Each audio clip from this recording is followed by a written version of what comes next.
pilot shortage is officially over. The pilot shortage that once had airlines begging for new recruits is now a thing of the past. The skies are stabilizing and the frantic demand for pilots is leveling out. But what does this mean for aspiring pilots? With competition tightening and fewer open cockpits, is your dream career at risk?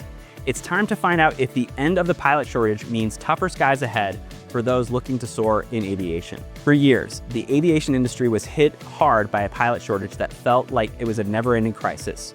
Airlines were scrambling, flight schools were packed, and new pilots were getting snapped up left and right. But here's the question on everyone's mind right now. Is the pilot shortage really over? Let's rewind for a second. The pilot shortage didn't just come out of nowhere. It was a perfect storm. You had a massive wave of baby boomer retirements, new FAA regulations like the 1,500-hour rule, and travel industries that were exploding. Airlines, especially the smaller regional carriers, were in panic mode, struggling to find qualified pilots. The results? Cancel flights, reduce routes, and overwork staff. But recently, things have started to shift. There are signs that this shortage may finally be easing up. First, airlines and flight schools got smart. They ramped up pilot training and recruitment like never before. They rolled out aggressive marketing campaigns, partnered with flight schools, and even launched their own training academies. And it worked.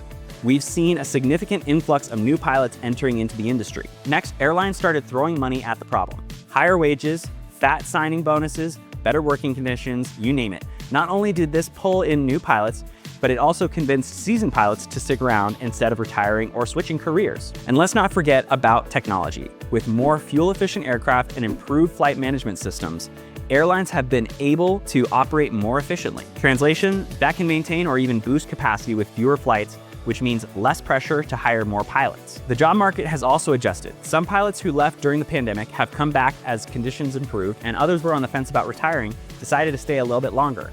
All of this has temporarily boosted the workforce. Now let's talk about the pandemic's impact. COVID-19 hit the aviation industry like a freight train. Flights were slashed, staff were laid off, and planes were grounded. Pilots were furloughed, and some chose early retirement, which made the shortage even worse in the short term. But as the industry began to recover, the dynamics shifted. Airlines started recalling those furloughed pilots, filling a lot of the gaps left by retirement.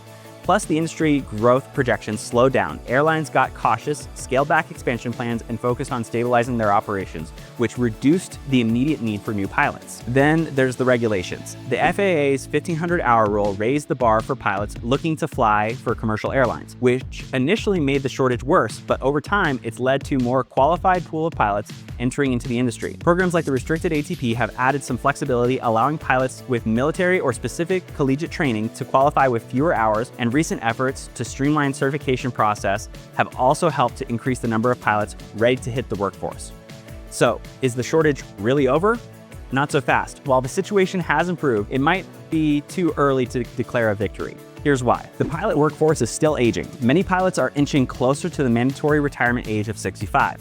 Which means another wave of retirements is on the horizon. If this isn't managed proactively, we could see the gap between supply and demand reopen. And while major airlines might be breathing a sigh of relief, regional carriers could still struggle. These smaller operations are often the entry points for new pilots, but they face the toughest competition for talent. Let's not forget, the pilot shortage was a global issue. While things might improve in the US, other regions could still be grappling with significant challenges. The global demand for pilots could impact the US market in ways we don't even expect. And then there's the economy. The aviation industry is highly sensitive to economic conditions. A recession, fuel price hikes, or another global crisis could flip the script, leading to either surplus or a renewed shortage of pilots. Looking ahead, the future of the pilot demand is going to be shaped by several key trends. Sustainability and green aviation are pushing for changes in aircraft technology and operations, which could impact pilot demand. New, more efficient aircraft might require different skill sets or allow more streamlined operations, potentially altering the traditional pilot career path. And what about automation, AI? Fully autonomous commercial flights are still a long way off, but advancements in automation could reduce the demand for human pilots in certain roles.